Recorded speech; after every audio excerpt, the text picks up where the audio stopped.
सरकार दळभद्री आहे हे माहीत होतं, पण आता तुम्ही सिद्ध केला देवेंद्रजी.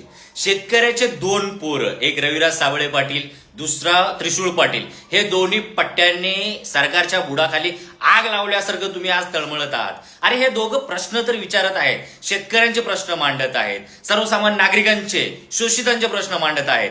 तुम्ही किती लाचार लोकांची फळी तयार करणार? एका बाजूला तुम्ही प्रशासन लाचार बनवलेलं आहे, दुसऱ्या बाजूला नेते लाचारांची फळी निर्माण केलेली आहे, तिसऱ्या बाजूला समाज सुद्धा तुम्ही लाचार बनवून ठेवलेला आहे. आणि मोजके 2-4 शेतकऱ्याच्या पोराच्या प्रश्नाने जर तुमचा एवढा जर आग उठत असेल, एवढं जर तुम्हाला त्रास होत असेल, तर तुम्ही ह्या सरकारमधून राजीनामा द्यावा.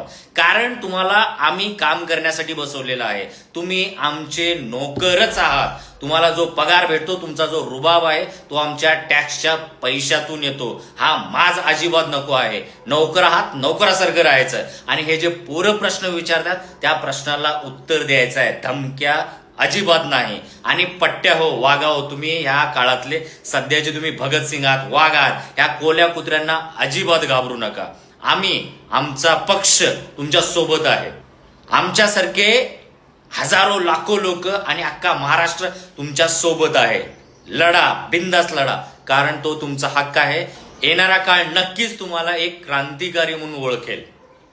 धन्यवाद आणि क्रांतिकारी सलाम भावनो तुम्हाला. जय शिवराय.